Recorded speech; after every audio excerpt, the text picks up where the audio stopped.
चुनाव से पहले एनडीए को लगा बड़ा झटका। तेजस्वी ने वीआईपी के युवा प्रदेश अध्यक्ष गौतम बिंद को कराया पार्टी में शामिल।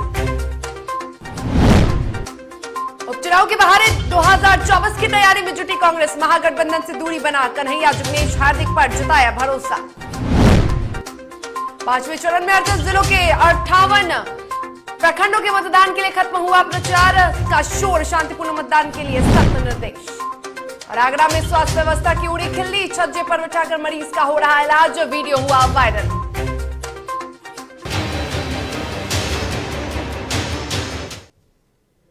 नमस्कार, आप देख रहे हैं डीटीवी भारत और आपके साथ मैं शर्मिला चौहान। खबरों की शुरुआत करेंगे और सबसे पहले बात करेंगे राजनीतिक गलियारे की। बिहार की राजनीतिक गलियारे में इन दिनों अलग हलचल है, क्योंकि उपचुनाव को लेकर सियासत भी तेज है और युवा नेताओं की तैयारी भी जोरों शोरों से चल रही है। चलिए सीधा बात करते हैं कांग्रेस की। कांग्रेस कार्यालय में चहल पहल देखने को मिली और कांग्रेस कार्यकर्ताओं ने बड़े ही गर्मजोशी के साथ 3 युवा नेता कन्हैया कुमार, जिग्नेश मेवानी और हार्दिक पटेल का ढोल नगाड़े के साथ स्वागत किया। सदाकत आश्रम पहुंचते ही कांग्रेस के तीनों युवा नेताओं ने महात्मा गांधी, जवाहरलाल नेहरू, राजीव गांधी के स्मारक पर श्रद्धांजलि अर्पित की और इसके बाद कांग्रेस के प्रदेश अध्यक्ष मदन मोहन झा समेत सभी नेताओं द्वारा उनका स्वागत किया गया।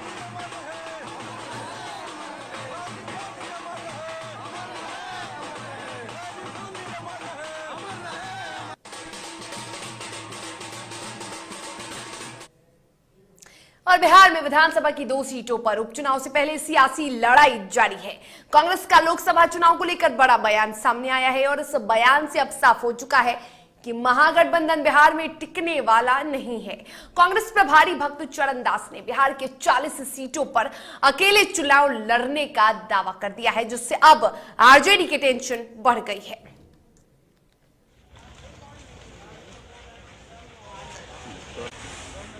उनकी बातों पे मैं कुछ कहना नहीं चाहता हूँ। वो क्या है नहीं है, मैं क्या हूँ, ये सब जानते हैं। और चुनाव हमारा सीट पे हम लड़ना हमारा राजनीतिक आवश्यकता है और हम लड़ रहे हैं।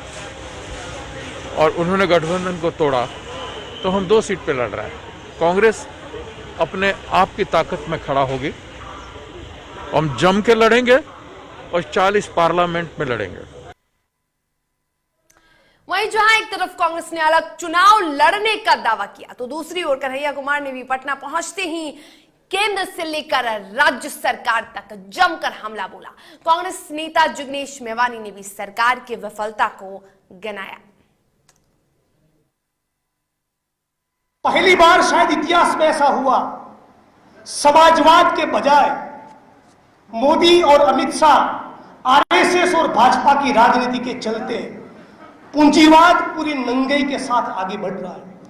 इस देश में यदि सपना समाजवाद का हो तो इसके केंद्र में दलित और आदिवासी होगा, पिछड़े और अति पिछड़े होंगे, माइनॉरिटीज होंगे, किसान होगा, मजदूर होगा, वो तमाम बहनें होगी जो अपना खून और पसीना बहा रही। बल्कि आज मोदी जी के शासन के चलते इसके केंद्र में अडानी और अंबानी आ चुके हैं। एक तरफ हजारों लाखों वो निर्माण मजदूर हैं जो अपने खून और पसीने से अहमदाबाद और पटना की सड़कों को चकाचक करते हैं, और दूसरी तरफ वो मुकेश अंबानी है जो एक आदमी 27 माल की जो पार्टी इस देश को आजादी दिलाई है, वो पार्टी ही इस देश की आजादी को बचा भी सकती है। इस बात को अपने दिमाग में डालना चाहिए। इस बात को हम तमाम लोगों को समझ लेना होगा। जात और धर्म के नाम पे समाज का बंटवारा दरअसल इस देश की जो आम आवाम है उनके हक हुकूक को छीनने और मारने की साजिश है। यह बात हमको समझना पड़ेगा। सामाजिक न्याय के साथ साथ हमको सामाजिक एकता की जरूरत है। यह बात हमको अपने दिमाग में डालना पड़ेगा। और बिहार में रहने वाले 12 करोड़ से ज्यादा लोग, चाहे वो तिलक लगाते हो या टोपी पहनते हो, चाहे वो मंदिर जाते हो या मस्जिद जाते हो, चाहे वो खेत में काम करते हो या फैक्ट्रियों में काम करते हो, चाहे वो बिहार में रहते हो या बिहार के बाहर रहते हो, वो तमाम जो बिहार के लोग हैं उनके रोजी रोटी, कपड़ा, मकान, शिक्षा, स्वास्थ्य, सड़क, बिजली, पानी और आत्मसम्मान की लड़ाई कांग्रेस पार्टी लड़ेगी। इसी संकल्प के साथ इस मंच पे आप तमाम लोगों के साथ इस परिवार में सम्मिलित। और इधर कांग्रेस के बयान और महागठबंधन से अलग होने को लेकर इसी के साथ ही कांग्रेस प्रभारी भक्त चरणदास के बयान के बाद अब आरजेडी भी एक्टिव हो गई है। आरजेडी के प्रदेश अध्यक्ष जगदानंद सिंह ने इस पर पलटवार किया। उन्होंने कहा कि लोकसभा चुनाव 2024 में है, इसलिए अभी से इस पर भविष्यवाणी करना सही नहीं। चुनाव है, अब जब चुनाव होगा लोकसभा चुनाव का, कब मिड टर्म होने जा रहा है क्या? नहीं, वही जानना चाहते हैं कब चुनाव है।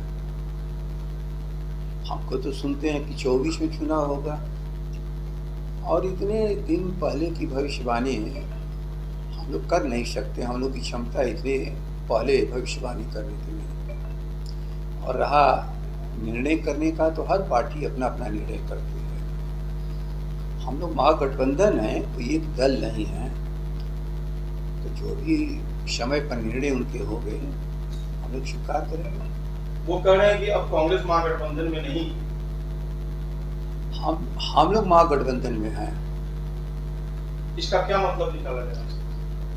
अब आपकी इच्छा है, अपने बुद्धि के अनुसार निकालिए। हमने महागठबंधन बनाया है, तो हम किसी महागठबंधन को तोड़ते नहीं। हम महागठबंधन में हैं। बिहार के राजनीतिक गलियारे में नए सियासी समीकरण बनते नजर आ रहे हैं। जन अधिकार पार्टी के अध्यक्ष पप्पू यादव ने कांग्रेस को समर्थन देने का ऐलान कर दिया है।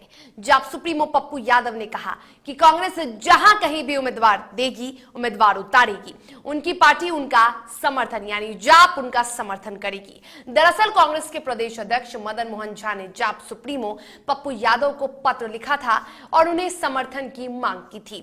और अब पप्पू यादव ने भी दरियादिली दिखाते हुए कांग्रेस से नजदीकियां बढ़ा ली हैं। जैसे जैसे तेजस्वी यादव कांग्रेस से दूर होते जा रहे हैं, पप्पू यादव कांग्रेस के करीब आ रहे हैं। आइडेंटिटी और आइडियोलॉजी की बात करेगा किसी दूसरे, मुझे तो समझ में नहीं आता। अकाउंटेबिलिटी की बात अभी मैं करता हूं तो आज भी सरकार जिम्मेदार है और सरकार में बीजेपी भी है, नीतीश जी उसके मुख्यमंत्री हैं। मैं उस पर ऐसा नहीं कहता हूं कि हत्या हो रही है तो मुख्यमंत्री जी उनसे बच जाएंगे, लेकिन एज ए मैन यदि मैं बात अकाउंटेबिलिटी या क्रेडिबिलिटी की करता हूं तो मैं नीतीश कुमार जी को किसी भी बिहार के तत्काल पॉलिटिशियन से अच्छा मानता हूं। ये बहुत क्लियर। एक सवाल और सर, आप पिछले विधानसभा चुनाव में रावण जी के साथ थे। यूपी का चुनाव है, आप वहाँ जाहिर है कांग्रेस के साथ होंगे। रावण जी, कांग्रेस और आप क्या तीनों साथ होंगे? तय तो राजा को करना है, तो करेगा नहीं।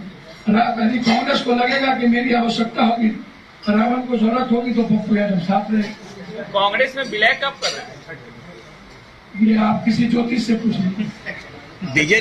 जोगी तो बाजी मान गए हैं क्या आपको कैंडिडेट जो थे? जी जोगी तो बाजी मान गए हैं आपको कैंडिडेट? निश्चित रूप से सबसे बातचीत होने के बाद ही हुई है सर निर्णय। सर बड़े लक्ष्य बड़ा है सर, बिहार बचाना है। बाय इलेक्शन लड़ना बहुत जरूरी नहीं है, और बिहार बचाना है तो बिहार बचाएंगे सर, ये जिम्मेदारी भी मेरी ही है। बिहार के नेता प्रतिपक्ष तेजस्वी यादव ने मुख्यमंत्री नीतीश कुमार को नया चैलेंज दे दिया है, और ये चैलेंज है चुनाव प्रचार के लिए सफर सड़क मार्ग से तय करने का। दरअसल बिहार के कई इलाकों में सड़कों की हालत इतनी खराब है कि उस पर गाड़ियां तो दूर की बात है, चलना भी मुश्किल है, और तेजस्वी इसका जिक्र भी कई बार कर चुके हैं। तेजस्वी यादव अभी आरजेडी के उम्मीदवार के प्रचार प्रसार के सिलसिले में दरभंगा के कुशेश्वर स्थान गए हुए हैं, और इसी बीच नेता प्रतिपक्ष ने अपने ट्विटर हैंडल पर एक वीडियो शेयर किया। वीडियो में तेजस्वी ने कुशेश्वर स्थान की सड़कों की हालत दिखाई। इतना ही नहीं, तेजस्वी ने लिखा है कि 16 सालों के सीएम नीतीश कुमार को खुली चुनौती देता हूं कि 16 सालों तक उन्हें लगातार विजयी बनाने वाले कुशेश्वर स्थान क्षेत्र में वो एक बार सड़क मार्ग से घूम कर देख ले। यदि उनका भ्रम और कमर की हड्डी ना टूट जाए तो कहे वो जनता और सच्चाई से डरते हैं, इसलिए हेलीकॉप्टर से उड़ते हैं।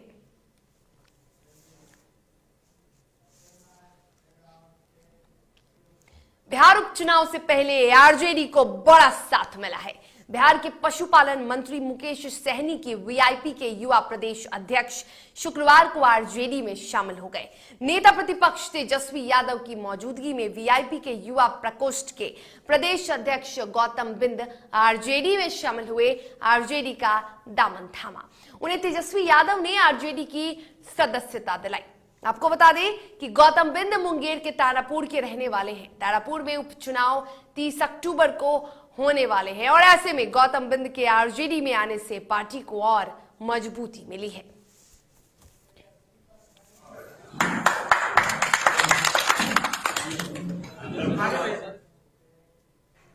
बिहार में बाढ़ की वजह से किसानों की फसल बर्बाद हो गई और इसकी वजह से किसान बदहाल हैं। ऐसे में किसानों की अंतिम आस सिर्फ और सिर्फ सरकार से है। इस बीच बिहार सरकार के कृषि मंत्री अमरेंद्र प्रताप सिंह ने बड़ा बयान दिया है। उन्होंने कहा कि बिहार में बर्बाद हुई फसलों पर सरकार आकलन करेगी और इसके बाद पीड़ित किसानों को सरकारी मदद दी जाएगी।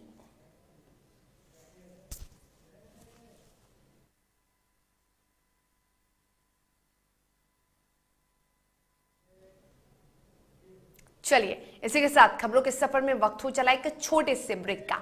ब्रेक के बाद खबरों के साथ जल्द लौटेंगे।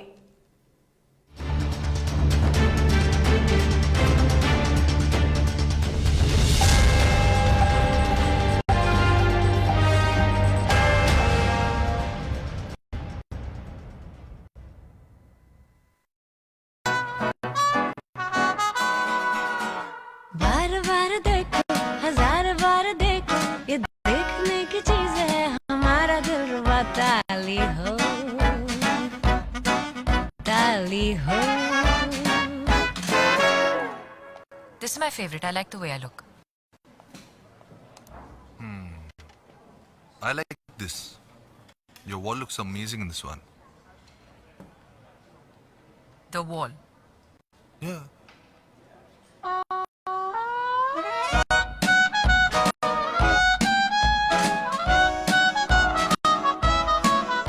Ultra Sheen paint that steals your spotlight.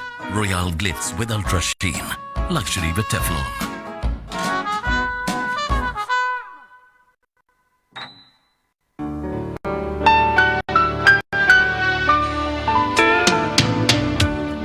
कुछ खास है हम सभी में, कुछ बात है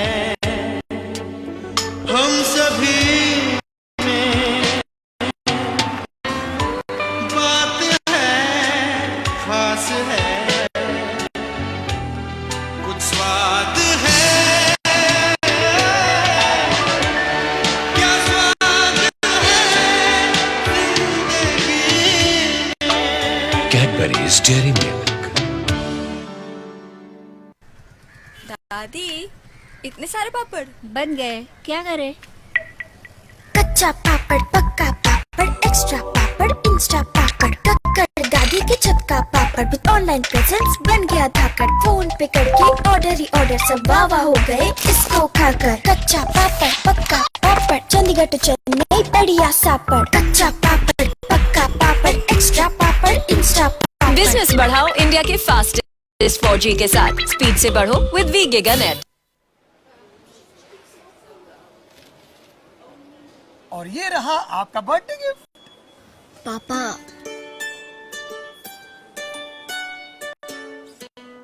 बेटा ये कैसे है? ये दुनिया क्यों न समझे, मेरी दुनिया बदल गई।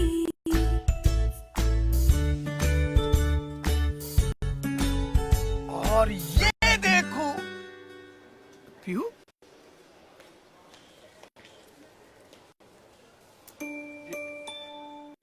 पीहू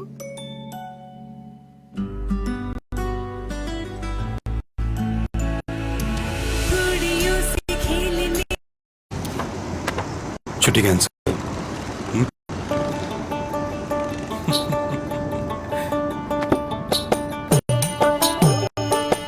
सच्ची खुशी वही होती है जिसकी बुनियाद दूसरों की खुशी में हो। कोणार्क खुशियों की बुनियाद।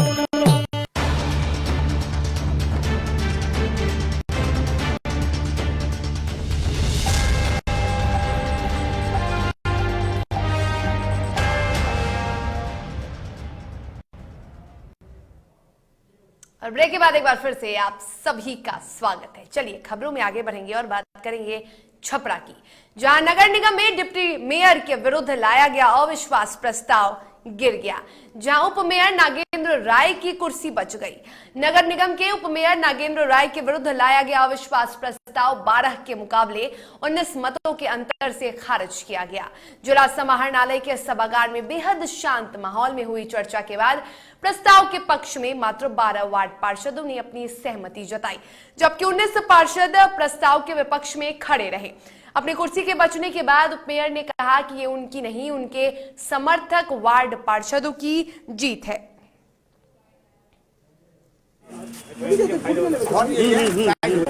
ये पार्षद की जीत है, हमारा जीत नहीं है, और विकास की जीत है। जो भी हमको हेतु लगा हुआ था, हम लोग सब पार्षद का पूरा अति से मानते हैं गलत था, इसीलिए सब पार्षद हम लोग जीता है। विकास करेंगे, विकास पहले भी हम किए थे, वो गलत हम पर एथी लगाया था। और औरंगाबाद में एसएसबी काला पहाड़, माली और कुटुंबा पुलिस की संयुक्त कार्रवाई में हार्डकोर नक्सली सब जोनल कमांडर नवीन पासवान को पुलिस ने उसी के गांव गोलगरीबा से गिरफ्तार किया। मामले की जानकारी देते हुए एसपी कांतेश कुमार मिश्रा ने बताया कि गिरफ्तार नक्सली पर साल 2015 में माली थाना के बेलबिगहा गांव में एक घर को बम से उड़ाने और इसके अलावे दर्जनों कांड में वांछित है। नक्सल फ्रंट पर एक महत्वपूर्ण कार्रवाई हुई, उस संबंध में आप लोगों को सूचना के लिए बुलाया गया है। गुप्त सूचना के आधार पर कुख्यात नक्सली नवीन जी उर्फ नवीन पासवान उर्फ खबरू उर्फ विनोद पासवान सब जोनल कमांडर को एसएसबी काला पहाड़ और थाना कुटुंबा और थाना माली के संयुक्त प्रयास से उनके गांव से गिरफ्तार किया गया है। इनके खिलाफ माली कांड संख्या 5915 पेंडिंग था। और जिले का कुख्यात अपराधी संतोष पासवान पुलिस द्वारा गिरफ्तार कर लिया गया है और उसके खिलाफ पहले से बैंक लूट, हत्या और केंद्रीय जेल से भागने जैसे संगीन मामले दर्ज हैं। प्रेस कॉन्फ्रेंस के दौरान ये जानकारी सदर एसडीपीओ गोरखराम ने दी है। मुफस्सिल थाना चौसा में मीडिया के साथ बातचीत के दौरान उन्होंने एक चौंकाने वाला खुलासा किया। खुलासा ये था कि पंचायत चुनाव में कुछ बड़ा करने की योजना बना रहा था। कुछ प्रत्याशियों के लिए उसने टेंडर भी ले रखा था और उसकी भनक लगते ही पुलिस एसपी ने स्पेशल टीम का गठन किया और बोक्सा मदह के बीच अपराध की योजना बनाने के क्रम में अपराधी को गिरफ्तार किया गया। पासवान साकिब महदा के रहने वाले हैं, जो हत्या, लूट, डकैती, महदा बैंक डकैती सहित अन्य कांडों में फिरार थे। उसके गिरफ्तारी के लिए पुलिस अधीक्षक बक्सर के निर्देश में मेरे नेतृत्व में थानाध्यक्ष मुफस्सिल और डीआई का टीम गठित किया गया था और टीम द्वारा लगातार छापामारी किया जा रहा था। इसी क्रम में कल 20/10 को सूचना मिली, जिस आधार पर महदा और बोक्सा पथ पर संतोष पासवान और उसके दो सहयोगी को, जिसका नाम है विशाल कुमार, जो बस्सी कला दिनारा के रहने वाले हैं, अक्षय कुमार पासवान जो दादरा भगवानपुर के रहने वाले, उनको गिरफ्तार किया गया था। उनके पास से 2 देसी पिस्तौल, 315 का 6 गोली, 4 मोबाइल और 5 किलो गांजा और 1 मोटरसाइकिल बरामद किया गया है। लखीसराय जिले की पुलिस और एसटीएफ की टीम ने गुप्त सूचना के आधार पर कवैया से बड़े हथियार तस्करी का उद्भेदन किया है। विस्तृत जानकारी देते हुए पुलिस अधीक्षक सुशील कुमार ने बताया कि सूचना मिली थी कि जमुई जिले के सिकंदरा से एक 4 पहिया वाहन से मुंगेर जिला निवासी और अंतर्राज्यीय हथियार तस्कर मोहम्मद जहीर और मोहम्मद एजाज आलम लखीसराय की ओर आ रहे हैं, तभी उन्हें दबोच लिया गया। और पटना के बुद्धा कॉलोनी थाना क्षेत्र के नाले में युवक का तैरता शव मिला। वहीं शव की पहचान गया जिले के लालगांव के शख्स के रूप में हुई है। फिलहाल पुलिस मौत के कारणों का पता करने में जुटी है। और बिहार पंचायत चुनाव के चौथे चरण का मतदान बुधवार को संपन्न हो गया। अब पांचवें चरण के चुनाव के लिए तैयारी तेज कर दी गई है। पांचवें चरण का मतदान 24 अक्टूबर यानी रविवार को होने वाला है और इस चरण में बिहार के सभी 38 जिले में चुनाव होने वाले हैं। बिहार राज्य निर्वाचन आयोग के अनुसार पांचवें चरण में बिहार के 38 जिलों के 58 प्रखंडों में मतदान होंगे। चौथे चरण के लिए कुल 93,145 उम्मीदवारों ने नामांकन किया है, जिसमें 43,068 पुरुष एवं 50,077 महिला उम्मीदवार शामिल हैं। बता दें कि पांचवें चरण का चुनाव प्रचार शनिवार शाम 5 बजे के बाद समाप्त हो जाएगा। वहीं चुनाव में गड़बड़ी को रोकने के लिए आयोग की तरफ से लगातार प्रयास भी किए जा रहे हैं।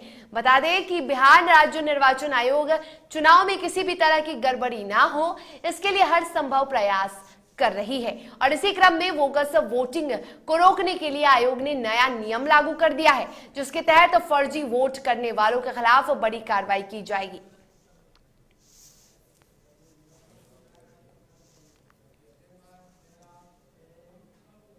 और मुजफ्फरपुर के गायघाट प्रखंड में 8वें चरण के चुनाव को लेकर नामांकन की प्रक्रिया जारी है। ऐसे में सुरक्षा के दृष्टिकोण से पुलिस प्रशासन लगातार नजर बनाए हुए है। बता दें कि शुक्रवार को वार्ड पद के लिए नामांकन करने आए प्रत्याशियों को पुलिस ने गायघाट से गिरफ्तार कर लिया। बता दें कि गायघाट थानाध्यक्ष ने बताया कि प्रत्याशी के खिलाफ कोर्ट ने वारंट जारी किया था। वहीं सूचना मिलने पर पुलिस ने त्वरित कार्रवाई करते हुए प्रत्याशी को गिरफ्तार कर लिया।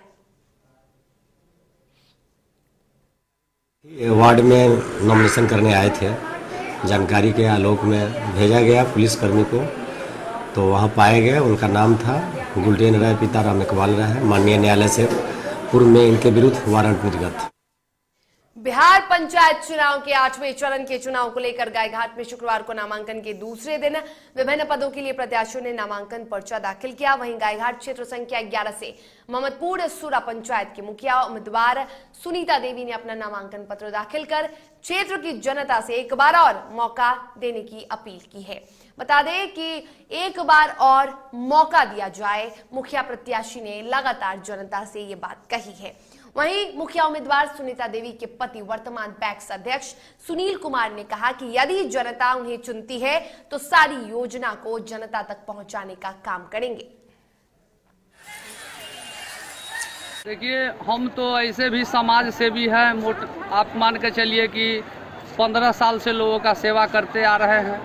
हमारा पहला मुद्दा है इंदिरा आवास में भ्रष्टाचार मुक्त पंचायत, शौचालय में भ्रष्टाचार मुक्त पंचायत, मनरेगा में भ्रष्टाचार मुक्त पंचायत और वृद्धावस्था पेंशन में भ्रष्टाचार मुक्त पंचायत और राशन कार्ड जो बनाने में दलाली किया जाता है वो भ्रष्टाचार मुक्त पंचायत मोहम्मदपुर सूरा को हम बनाने की ठानते हैं। अगर जनता मालिक का आशीर्वाद अगर मिला तो हम भ्रष्टाचार मुक्त पंचायत और प्रखंड में भी जो भ्रष्टाचार है उस पर भी हम लड़ाई लड़ते रहे हैं और लड़ते रहेंगे।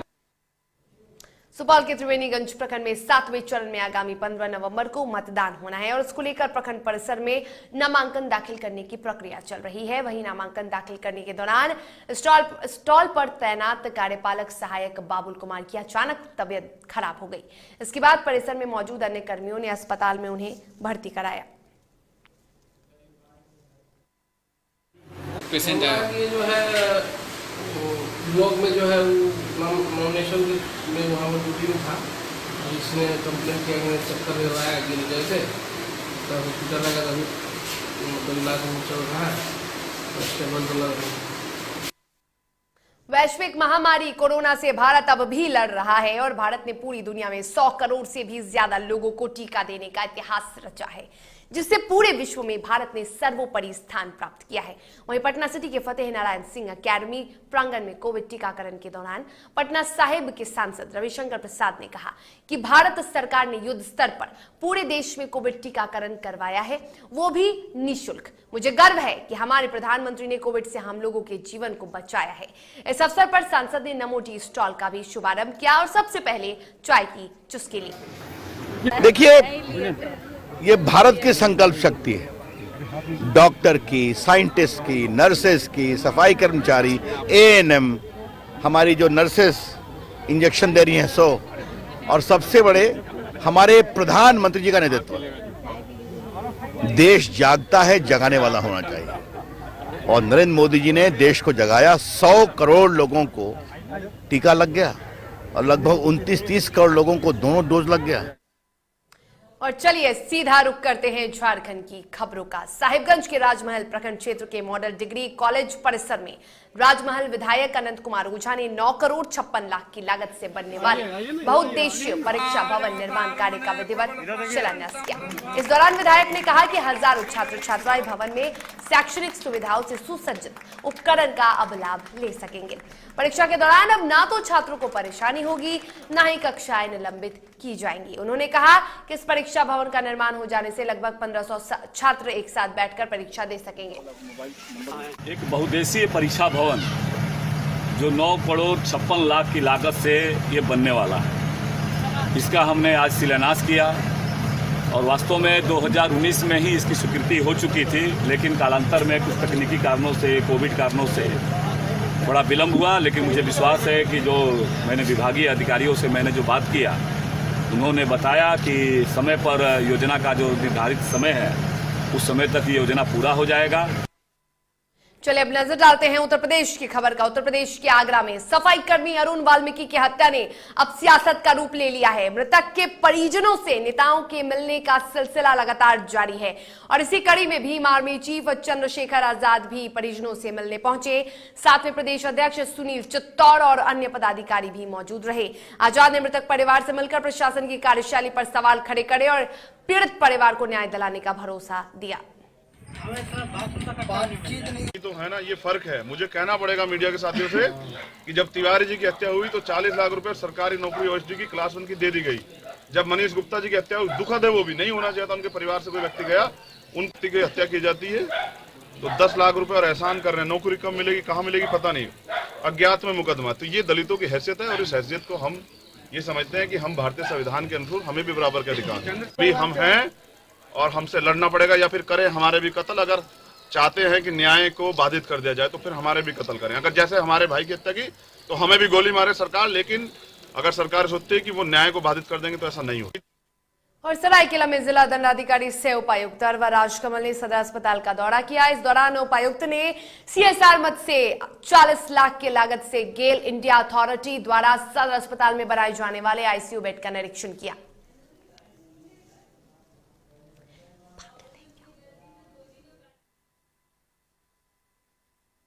राजस्थान के अलवर में नयावास स्थित शराब की 2 दुकानों का स्थानीय लोगों ने विरोध प्रदर्शन किया। प्रदर्शन कर रही महिलाओं ने बताया कि एक गरीब महिला के बच्चे के साथ ठेके वालों ने और शराबियों ने झड़प की। उस बच्चे को पत्थर मारकर उसका सिर फोड़ दिया।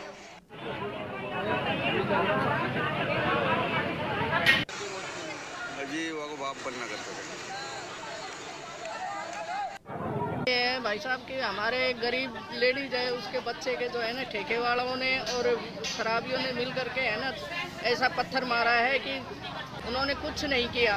और ये जो दोनों ठेके हैं ये इसमें मंदिर के 100 मीटर के दायरे में आ रहे हैं जब भी ठेके बंद नहीं हो। चलिए और इसी के साथ बुलेटिन में फिलहाल इतना ही। तब तक के लिए मुझे दीजिए इजाजत, लेकिन आप स्वस्थ रहिए, सुरक्षित रहिए और देखते रहिए DTV भारत। नमस्कार।